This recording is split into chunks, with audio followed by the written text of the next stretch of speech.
Alors, je vais commencer par le rapport de force en France entre les souverainistes qui veulent sortir. Donc, les gens souverainistes, ça veut dire sortir de l'Union européenne, hein. On est entièrement souverainiste et on sort de l'Union européenne, on récupère la souveraineté pour la France, ou on ne l'est pas. On ne peut pas être à moitié souverainiste comme on ne peut pas être à moitié enceinte. C'est exactement la même chose. Donc, le rapport de force, c'est quoi? C'est intéressant, on a eu un sondage qui est sorti de Kantar il y a, je crois, 2-3 semaines, sur le problème de la sortie de l'Union européenne. Donc les résultats sont les suivants. 31% des Français veulent sortir de l'Union européenne, donc c'est quand même énorme.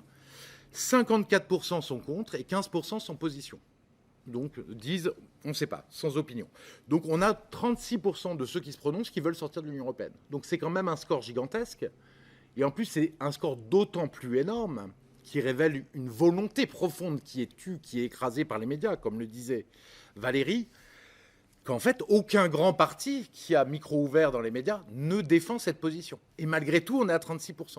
D'ailleurs, de façon assez amusante, 36%, c'était le score que faisait 3 mois ou 6 mois avant le référendum de 2005, le vote du référendum de 2005, les gens qui étaient contre le traité constitutionnel européen, donc contre l'Union européenne telle qu'on connaît aujourd'hui. Et finalement, juste de dévoiler le monstre qu'est l'Union européenne aux Français par un discours dans les médias, ça a suffi de faire monter de 35 à 55 à ce moment-là. Vous voyez, donc rien n'est perdu, bien au contraire.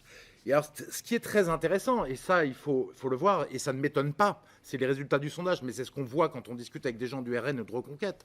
Je ne parle pas des pontes, mais je parle des militants sur le terrain, des gens qui votent pour eux. En fait, la moitié des gens, 50% des gens qui veulent voter Reconquête ou le RN, sont pour la sortie de l'Union européenne. Donc, quelque part, ils sont trahis par leurs représentants qui disent non.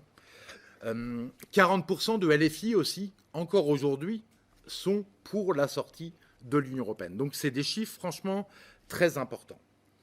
Il y a au moins autant de gens qui viennent de la gauche qui votent pour les partis souverainistes en général, et le RN à cette époque-là, moi c'est ce que je voyais, que de gens de droite.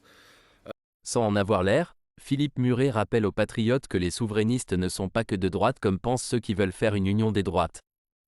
Dès sa création, il y a 17 ans, l'UPR a été conçue comme une union rassemblant la droite et la gauche à l'image du Conseil national de la résistance en 1943 pour retrouver notre souveraineté. François Asselineau et l'UPR représentent bien le parti de libération nationale ouvert à ceux qui pensent que le Frexit est la condition première avant tout autre.